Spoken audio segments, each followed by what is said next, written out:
नमस्ते बच्चों। आज मैं आपको सुनाने वाला हूँ भगवान जगन्नाथ जी की एक ऐसी जादुई, मजेदार और प्यारी कहानी जिसे सुनकर आप कहेंगे, वाह, ऐसे भगवान तो हमने पहले कभी नहीं सुने। तो चलो शुरू करते हैं हमारी शानदार यात्रा पुरी के भगवान जगन्नाथ की ओर। बहुत समय पहले समुद्र किनारे एक विशाल पर्वत था, नीलांचल। यहीं पर भगवान विष्णु का एक चमत्कारी स्वरूप निवास करता था, जिसे लोग कहते थे नील माधव। लेकिन यह मूर्ति बहुत गुप्त थी। किसी को पता ही नहीं चलता था कि यह कहाँ है। पूरा राज्य कोशिश कर ले, लेकिन नील माधव केवल भक्तों को दर्शन देते थे। उसी समय मालवा राज्य में एक बहुत ही भक्त राजा रहते थे, राजा इंद्रद्युम्न। एक दिन उन्होंने सुना, समुद्र किनारे एक देवता हैं जो स्वयं भगवान विष्णु हैं। लेकिन किसी को पता नहीं कि वे कहाँ रहते हैं। राजा ने तुरंत कहा, इतने बड़े भगवान, और मुझे पता भी नहीं। मैं तो तब तक नहीं सोऊंगा जब तक उनके दर्शन न कर लूं। उन्होंने अपने मंत्री विद्यापति को बुलाया। जा, नील माधव को ढूंढ कर आओ। विद्यापति अपनी यात्रा में जंगलों से गुजरे, नदियों को पार किया, पहाड़ चढ़े और अंत में पहुंचे एक आदिवासी गांव में।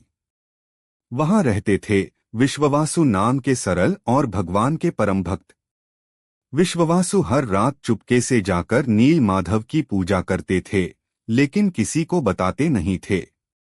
विद्यापति ने उनसे पूछा, आप कहीं जाते हो, पर जाते कहाँ हो? विश्ववासु बोले, मैं बता दूंगा, लेकिन आपके राजा को नहीं बताना। विद्यापति मुस्कुरा दिए, लेकिन भगवान के दर्शन सबके लिए होने चाहिए। आखिर एक दिन विश्ववासु ने उन्हें जंगल की गहरी घाटियों से ले जाकर दिखाया, और सामने था चमकता हुआ नील माधव। विद्यापति तो अभिभूत हो गए, आंखों में आंसू। वाह प्रभु, आपकी खोज खत्म हुई। विद्यापति ने जाकर सब राजा को बताया। राजा तुरंत सेना, रथ, घोड़े सब लेकर चल पड़े। लेकिन जैसे ही राजा नील माधव के पास पहुंचे, मूर्ति गायब हो चुकी थी। राजा दुख से रो पड़े, हे प्रभु, मैंने आपको देखने की इतनी कोशिश की, आप अंतर्ध्यान कैसे हो गए? तभी आकाशवाणी हुई, राजन चिंता मत करो, मैं स्वयं तुम्हारे राज्य में प्रकट होऊंगा, एक नए और दिव्य स्वरूप में। राजा खुश हो गए। कुछ समय बाद समुद्र किनारे एक बड़ी दिव्य लकड़ी का लट्ठा तैरता हुआ आया। वह साधारण लकड़ी नहीं थी, उससे चमक निकल रही थी, सुगंध आ रही थी, और लहरें खुद उसे बाहर धकेल रही थीं। लोग बोले, यह तो भगवान का संकेत है। राजा समझ गए, यही लकड़ी भगवान के नए रूप का आधार बनेगी। लेकिन एक समस्या थी, कोई भी उस लकड़ी को काट ही नहीं पा रहा था। राजा ने सारे बढ़ी बुलाए, किसी की कुल्हाड़ी काम न करे। तभी एक अजीब से बूढ़े बढ़ी आए, बिल्कुल सफेद दाढ़ी वाले, और बोले, राजन, मैं इसे तराश सकता हूं, पर एक शर्त है। मुझे कमरे में 3 महीने तक कोई नहीं झांकेगा। राजा ने बात मान ली। बढ़ी ने खुद को कमरे में बंद कर लिया। हर दिन अंदर से हल्की खड़खड़ाई की आवाज आती, कभी हथौड़ा, कभी छेनी। कई दिन गुजर गए। राजा को शक हुआ, कहीं बूढ़े का हाल तो खराब नहीं। रानी बोली, प्रभु आपके लिए काम कर रहा है, उसे परेशान मत कीजिए। फिर भी उत्सुकता बढ़ी। एक दिन राजा ने दरवाजा खोल दिया, और जैसे ही दरवाजा खुला, अंदर कोई नहीं था। बढ़ी गायब, लेकिन सामने थीं 3 अद्भुत मूर्तियां। भगवान जगन्नाथ, बड़े गोल नेत्र, चौड़े हाथ, मुस्कुराता चेहरा। बलभद्र बलराम। सफेद रंग के स्थिर और शांत देव। सुभद्रा। मधुर, सरल और प्यार भरी मुस्कान वाली देवी। मूर्तियों के हाथ पैर अधूरे थे। राजा घबरा गए। अरे, ये अपूर्ण क्यों हैं?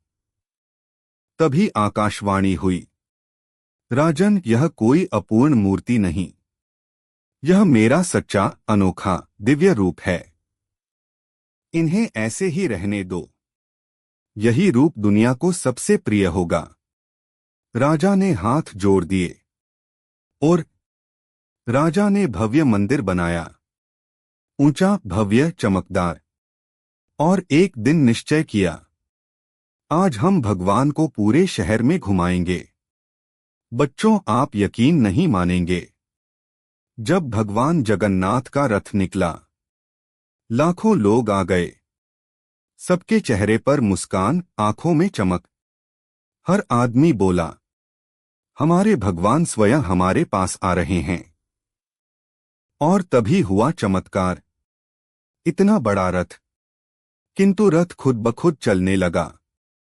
घोड़े नहीं, हाथियों ने नहीं, लोगों ने नहीं खींचा, लेकिन रथ चल पड़ा।